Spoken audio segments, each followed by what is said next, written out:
Desde Massachusetts, Estados Unidos, para todo el mundo. Todo el mundo. Tabernáculo Bíblico Seguidores de Jesús presenta Centrado en Cristo. Centrado en Cristo. En vivo. La verdad lo vence todo. La verdad lo vence todo. Sola Escritura. Al aire. Vamos a orar, busque Hebreos capítulo 4, vamos a orar primero, hermanas y hermanos, para pedirle al Señor que nos ampare. Acabamos de cantar esa hermosa alabanza, solo en Jesús está mi fe. Hebreos 4, versículo 10 en adelante hasta el 15, vamos a tomar esa porción para juntos estudiar este tema maravilloso acerca de cómo deleitarse en Dios, cómo nos podemos deleitar en nuestro Dios. Oremos juntos. Padre, gracias, eterno y soberano Señor. Te damos a ti la honra y la gloria por los siglos de los siglos. Señor, estamos gozosos de poder estar en tu casa este día. Te pedimos, Señor, que nos ayudes. Sabemos que nuestro ser le cuesta poner atención, Señor, a tu palabra, pero nos cuesta más, Señor, creerla y obedecerla, Padre amado. Necesitamos tu intervención, necesitamos que nos eches la mano, que tu Espíritu Santo sea, Padre amado, llevándonos a ese deleite, a ese gozo que produce tu palabra. Que este mensaje, Señor, traspase nuestros corazones. Ese es mi anhelo, esa es mi petición, Señor, ese es mi ruego. Tanto a los que estamos aquí presentes como a los que están en sus hogares. Bendíceles, Señor. Todo te lo pedimos en el nombre de Jesús, Señor nuestro. Amén y amén. Leamos juntos Hebreos capítulo 4, versículo 10 al 15. Vamos a llegar hasta el versículo 16. Así dice el Señor, todos juntos a una voz. Porque el que ha entrado en su reposo, también ha reposado de sus obras, como Dios de las suyas. Procuremos, pues, entrar en aquel reposo para que ninguno caiga en semejante ejemplo de desobediencia. Porque la palabra de Dios es viva y eficaz, y más cortante que toda espada de dos filos, y penetra hasta partir el alma y el espíritu, las coyunturas y los tuétanos, y discierne los pensamientos y las intenciones del corazón. Y no hay cosa creada que no sea manifiesta en su presencia. Antes bien, todas las cosas están desnudas y abiertas a los ojos de aquel a quien tenemos que dar cuenta. Por tanto, teniendo un gran sumo sacerdote que traspasó los cielos, Jesús, el Hijo de Dios, retengamos nuestra profesión, porque no tenemos un sumo sacerdote que no pueda compadecerse de nuestras debilidades, sino uno que fue tentado en todo según nuestra semejanza, pero sin pecado. Acerquémonos, pues, confiadamente al trono de la gracia, para alcanzar misericordia y hallar gracia para el oportuno socorro. Puede tomar su lugar, amados hermanos y hermanas.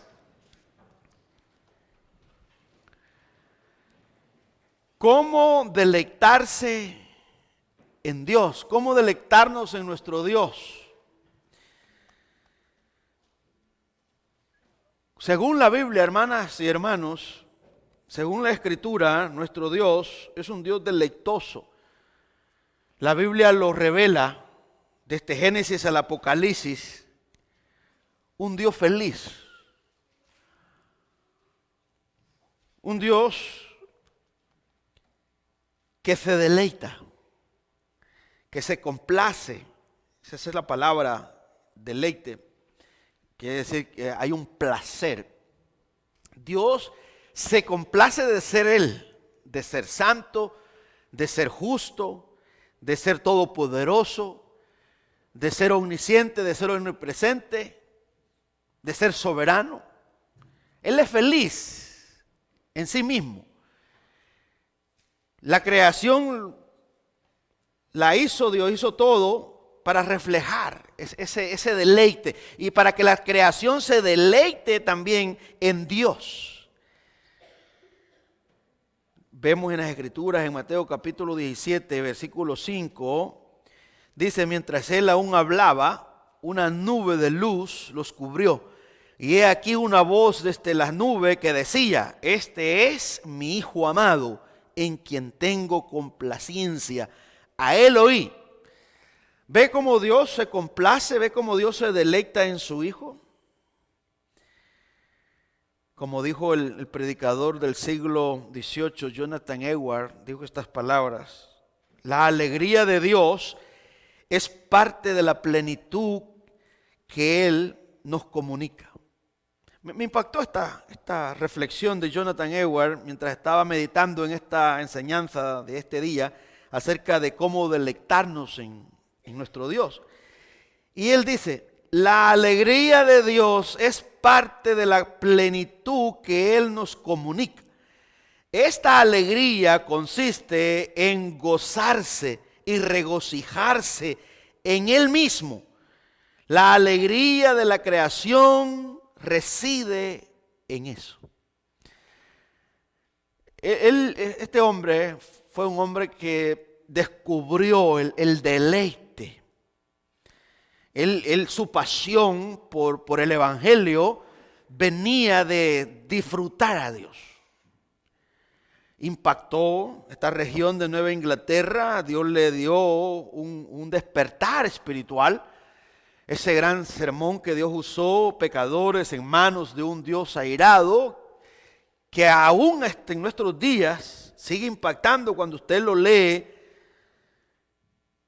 Los críticos podrían decir: qué hombre más cruel, cómo presenta. Él dice que Dios mira a la criatura desobediente como una araña negra, como una culebra venenosa, que lo único que merece es ser tirada en el fuego y quemarse, porque es espantosa, es horrible ante los ojos de Dios. Claro que si alguien no tiene una percepción correcta de Dios, podría decir, ¿verdad?, que Jonathan Edwards nos pinta un Dios extremadamente cruel. Pero era lo que él había descubierto en las Escrituras que lo llevó hasta ahí, a ver el pecado tan horrible, porque cuando comenzó a disfrutar la grandeza de Dios, la belleza de Dios, los atributos de Dios, encontró la pureza de nuestro Dios. Y por eso lo llevó a ese punto, a poner a la criatura rebelde. Pero esa criatura rebelde, Dios también la salva por medio de Cristo. Derramó su ira, derramó su enojo, que es justo. No hay pecado. En la ira de Dios no hay pecado, hay justicia. Porque Dios le da al pecador lo que merece, porque el pecador ha quebrantado la ley de Dios. Ha pasado por encima de lo que Dios ha dicho, y Dios es perfecto. No le importa al hombre lo que Dios ha revelado. Así que, hermanas y hermanos, Dios se deleita. Él es un Dios deleitoso, feliz. Y eso impacta nuestras vidas. Mateo 25, hablando Jesús en esta parábola del siervo fiel, Él presenta a Dios en esta parábola como un Dios que está en un eterno gozo. Y allí todos los fieles, todos los que creen en Jesús van a entrar en ese gozo eterno, no un gozo temporal, hermanas y hermanos.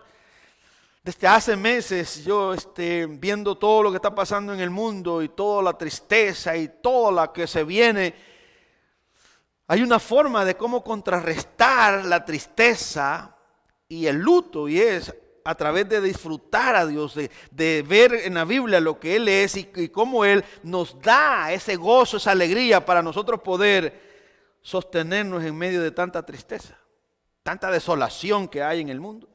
Mateo 25, 23 dice: su Señor le dijo: bien, buen siervo y fiel, sobre poco has sido fiel, sobre mucho te pondré. Punto y coma.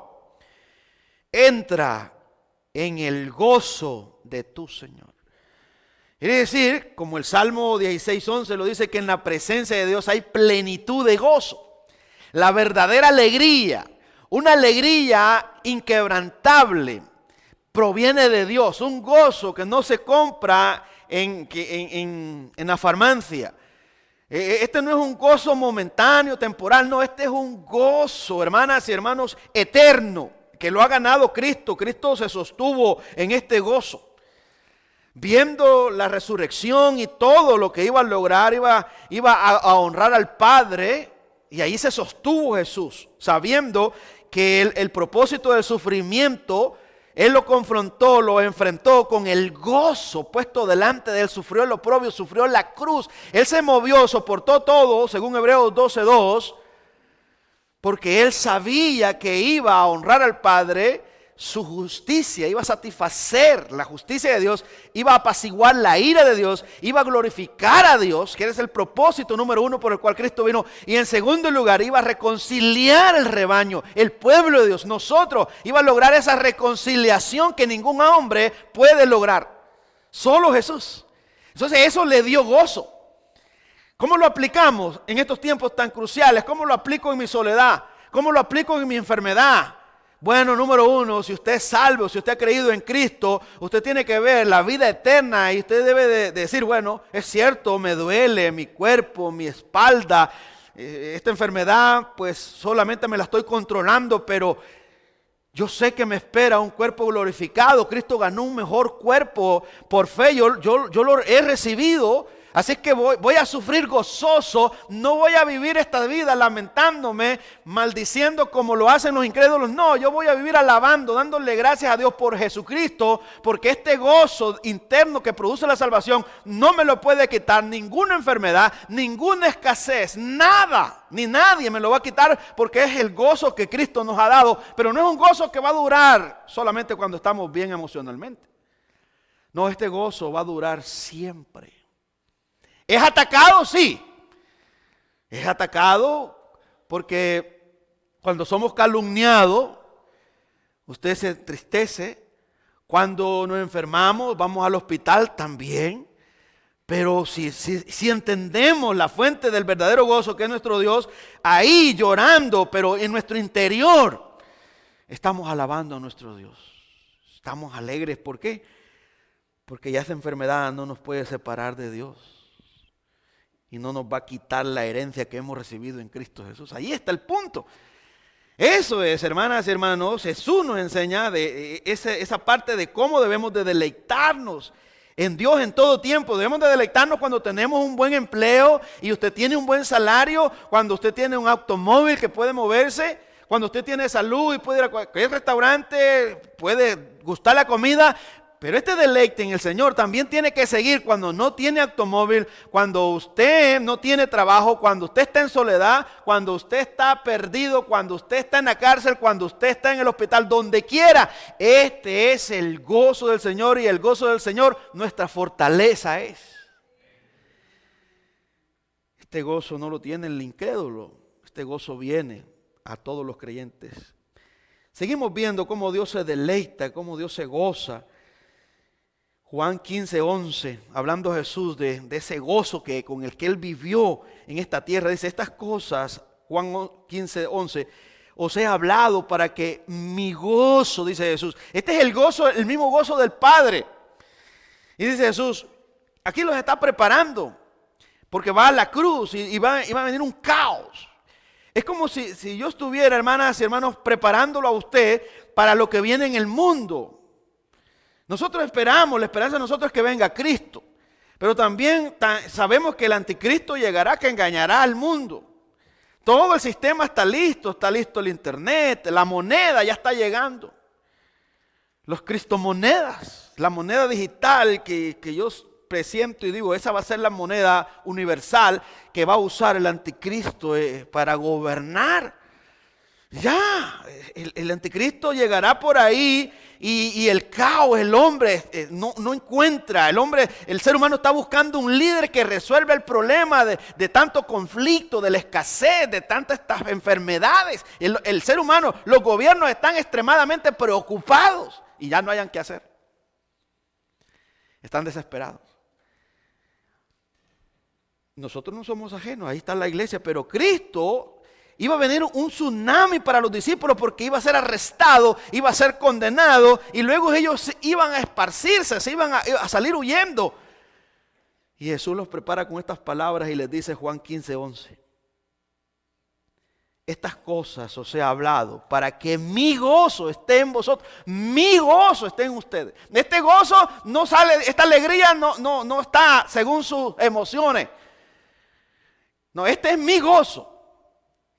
Que yo se los voy a dar, que yo se los voy a poner. Y dice el versículo 11, y vuestro gozo sea cumplido. Dice, para que mi gozo es una realidad, mi gozo no es una fantasía, no es una ilusión, no, mi gozo es real. Esta no es una teoría, esto lo van a sentir. Y sí, que los discípulos, cuando usted lee la historia en el libro de los Hechos, usted puede decir, sí, es cierto, ellos recibieron ese gozo, porque estos hombres, cuando iban pregonando el evangelio y les decían, no sigan hablando en el nombre de Jesús, ellos con más gozo, con más ímpetu salían y los encarcelaban, los decapitaban, los azotaban, los quemaban y no los paraban, eran imparables. Y cuando estaban en la cárcel no estaban quejándose, estaban cantando himnos, estaban orando, clamando a nuestro Dios y las cárceles se abrían y salían.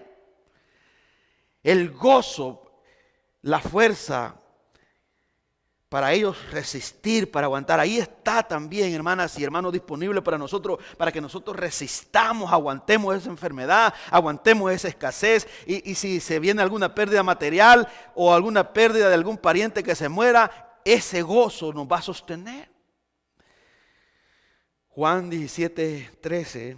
Pero ahora voy a ti, hablando Jesús en esta oración sacerdotal, Juan 17:13. Y hablo, dice, y hablo esto en el mundo para que tengan mi gozo cumplido en sí mismos. Jesús está orando y le dice al Padre, Señor, yo ya me voy. Y yo sé lo que les viene a estos pobres hermanos. Ellos van a pasar noches en vela que no van a poder dormir, pero yo ruego que les deje el gozo. Cristo sabe que viene la cruz, pero Él está gozoso, pidiendo el gozo para nosotros, no solamente para aquellos discípulos, sino para nosotros también.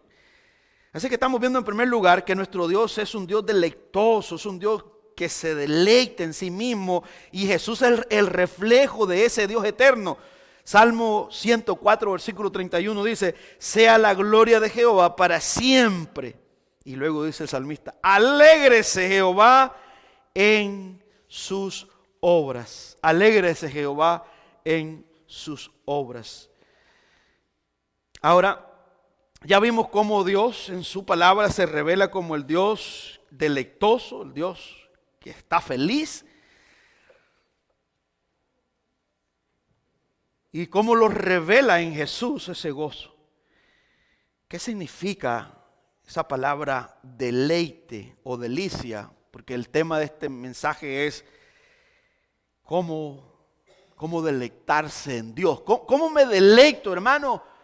Y todos nos hacemos esa pregunta. Yo me la hago cuando tengo mis luchas. Señor, ¿cómo me alegro en este problema?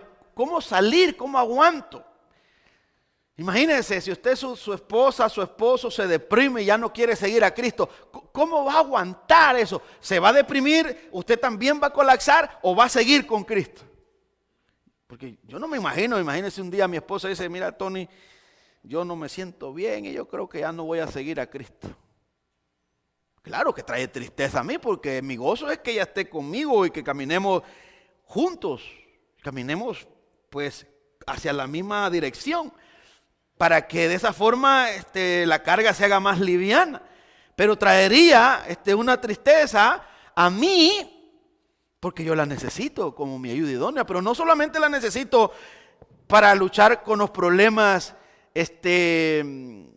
físicos, las tareas en la casa, sino en la parte espiritual también, porque yo necesito esa ayuda idónea que interceda por mí, que ore por mí, que me anime y que me dé una palabra que en el momento que yo me siento triste.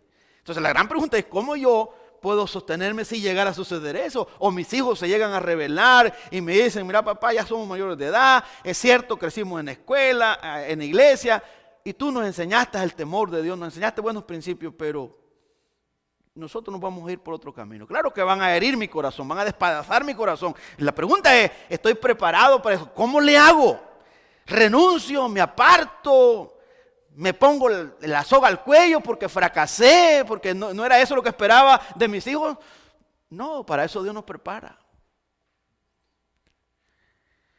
Tenemos que ir a Él y verlo a Él, cómo Dios ha sufrido, cómo Adán pecó y cómo Adán trajo toda esta desgracia a la humanidad. Cómo Dios mandó a su Hijo, a lo más precioso. Y ahí es donde nosotros nos tenemos que reponer. Hay hombres que si no conocen esto del deleite, del disfrute de nuestro Dios, desaparecen. Pastores que caen, no se levantan. Yo lloro a veces por mis colegas, lloro como un bebé angustiado y digo, ¿cómo puede ser? Lloro por los hermanos que yo sé que un tiempo cantaron, hermanas que cantaron, predicaron la palabra y hoy me los encuentro sumergidos en fornicación, en pecado. Y yo digo, caramba, me puede pasar a mí también si no ando listo. Pero ¿cómo nos levantamos? ¿Cómo salimos de ahí? No es fácil. El pecado tiene una fuerza tan horrible, espantosa, que te desbarata, te quita el ánimo, te quita el deseo, te ciega. Y la Biblia dice que la paga del pecado es muerte.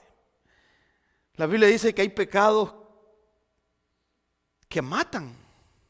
Y Juan dice, hay pecados por los cuales ya no debemos de orar. Es decir, que no perdemos la salvación, pero sí te matan físicamente.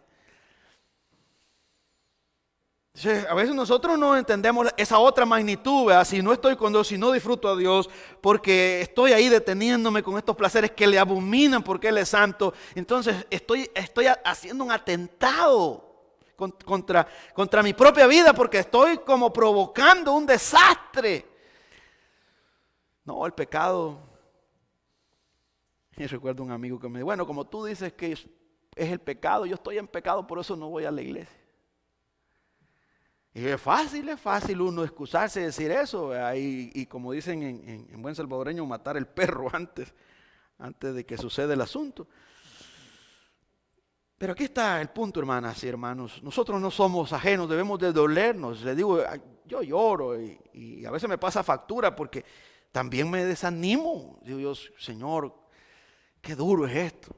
Y aquí los hermanos, ¿verdad? Los ancianos de la iglesia algunas veces me han visto. Yo les digo, disculpe hermano, pero esto ha calado mi vida. Y les cuento, miren, he llorado como un bebé, no saben cuánto. Pero no puedo hacer nada. Y digamos, por más que visitamos a estas personas, por más que intentemos, no se levantan. Y si levantan una vez y después no quieren más. Es triste. Pero cómo nosotros nos resguardamos y estamos viendo la situación de todas estas personas que llegaron y ahora no quieren nada con el Señor. ¿Qué pasó? Esa es una buena pregunta. La falta del deleite en Dios. La falta de disfrutar a nuestro Dios. Si no lo disfrutamos, vamos a buscar algo más que nos dé placer. Y eso nos va a separar de nuestro Dios. ¿Qué significa la palabra deleite? El diccionario en español dice que es placer del ánimo y de los sentidos. Deleite es placer del ánimo. Y la palabra hebrea que se usa para deleite es jefet.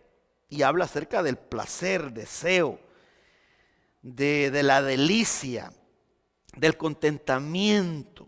¿Sí? Cuando estamos diciendo, ¿cómo yo me complazco? ¿Cómo puedo tener placer en Dios? Bueno, hay una herramienta que podemos usar y es la palabra. Dios nos ha dado la palabra y aquí encontramos en el Salmo 1. Vaya conmigo, el tiempo se nos está terminando. Salmo 1 nos da una señal de cómo esta persona que aparece aquí encontró su delicia en la palabra de Dios. Dice, habla primero, bienaventurado el varón que no anduvo en consejo de malos, pero luego en el versículo 2 dice lo siguiente, sino que en la ley de Jehová está su delicia. Ve, este Salmo 1 nos presenta dos personas, el incrédulo, el pagano, que va a tener sus consecuencias, y el justo, el creyente, que teme a Dios. Entonces hay dos mundos, dos vidas diferentes. ¿Cómo vive el justo? Vive en una delicia, en la palabra. La única forma de sobrevivir y que el pecado no lo atrape, la maleza no lo desbarate, es en la palabra de Dios. Si él se mantiene en la palabra de Dios va a hacer que el pecado se aparte. Pero si él se mantiene en el pecado, va a hacer que la palabra también se aparte. Entonces aquí hay dos mundos, dos opuestos. Si estás en la palabra de Dios, va a haber un deleite. Y por ende va a haber una recompensa, van a haber frutos. Te vas a convertir como en un árbol. La metáfora que sigue en el Salmo 1, versículo 3, es maravillosa. Dice, sino que en la ley de Jehová está su delicia. Ahí dice, está su placer. Y en su ley medita de día y de noche. Luego viene la recompensa como los frutos. Y usa la metáfora del árbol.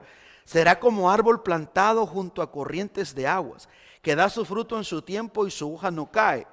Y todo lo que hace, prosperará. Todo lo que hace, prosperará. Vea, aquí la metáfora del árbol, si nosotros nos preguntamos, ¿qué necesita un árbol para vivir?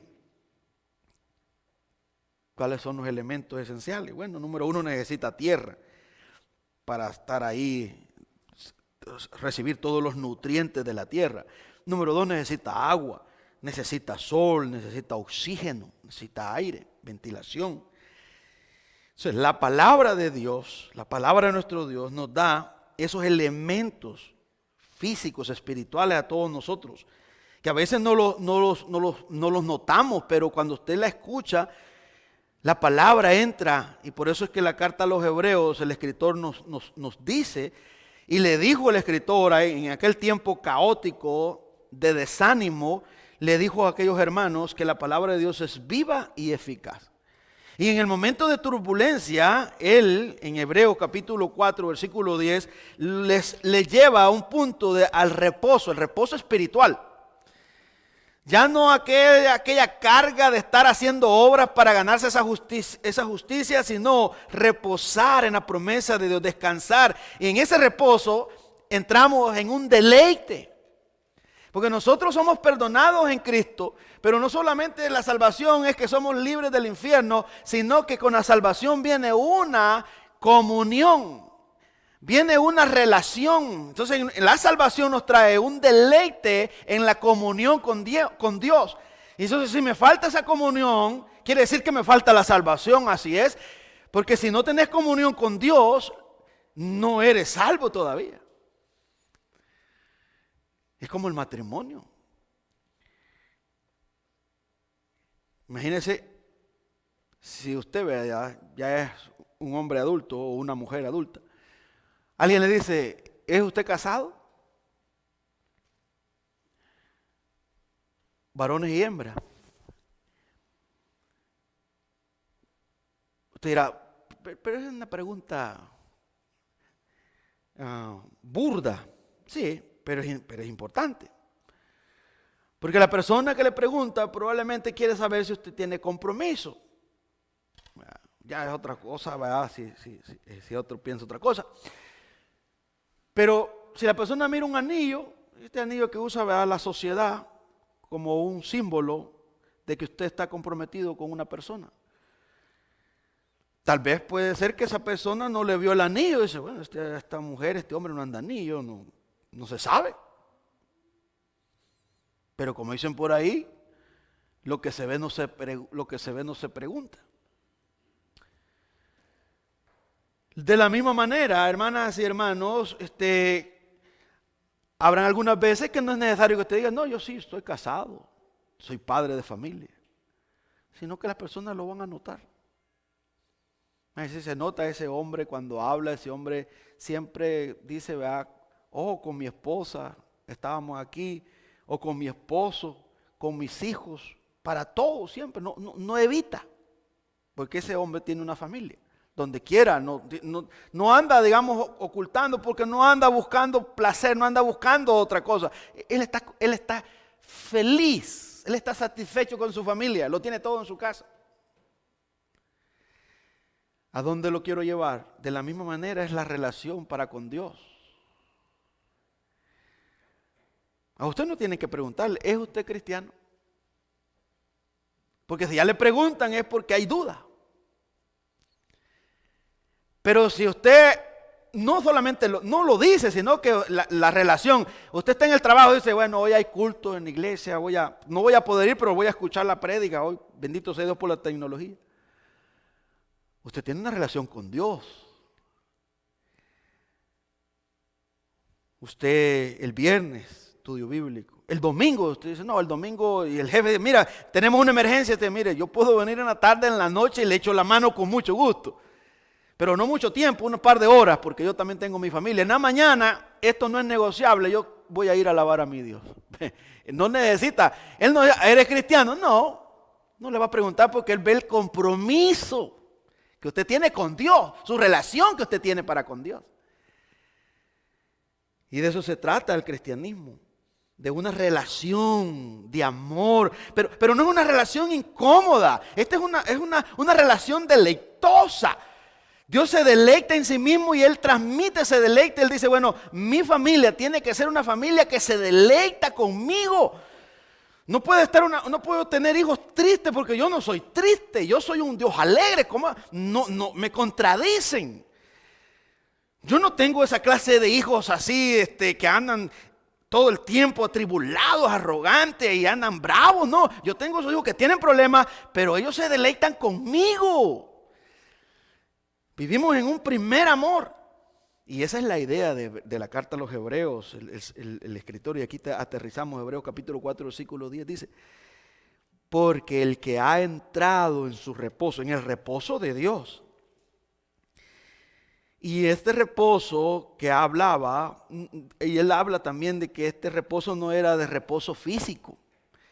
Porque Josué dice conquistó Canaán y si le hubiera dado reposo, pero no era un reposo de dejar de trabajar, sino que era un reposo psicológico, espiritual, de que ellos debían de descansar en Dios, deleitarse en Dios. Y hoy es nuestro reto, deleitarnos en Él. Él es el Todopoderoso. Sí, está mal la economía, está mala la situación, pero este mundo es pasajero. Yo tengo una nueva Jerusalén que me espera, mi vida eterna que Cristo compró. Ahí está.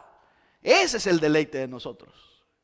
¿Cómo nos deleitamos? Número 1, leyendo su palabra, escuchando su palabra. Yo estoy vitaminando mi espíritu, mi fe está creciendo.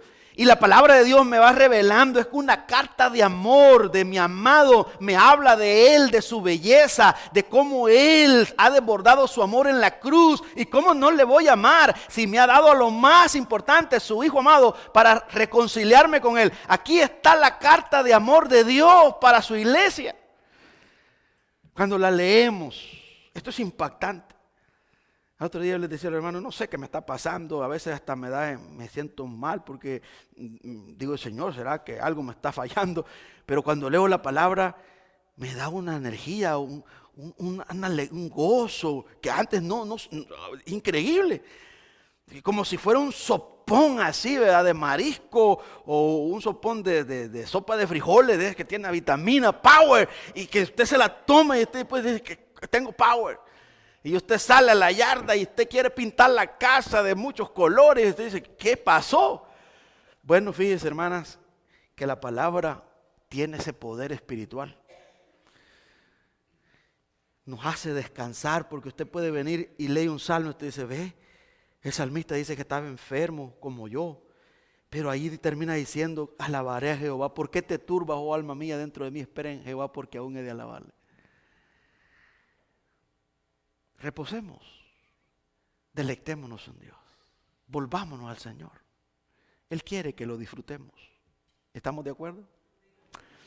Oramos. Padre, te damos gracias, Señor, en esta hermosa mañana, esta tarde ya, Señor. Bendice la iglesia. El predicador ha terminado su mensaje. Ahora, Dios manda a todo ser humano en todo lugar que se arrepienta de sus pecados. Deje el impío su camino y el hombre mentiroso sus pensamientos y vuélvase a Jehová, el cual tendrá de él misericordia, el cual será amplio en perdonar. Cree en el Señor Jesucristo y serás salvo. Porque hay un solo Dios y un solo mediador entre Dios y los hombres, Jesucristo hombre. Amén. Si deseas mayor información, nos puedes llamar al 781-629-1514. 781-629-1514. También nos puedes visitar en www.seguidoresma.com. Dios te bendiga.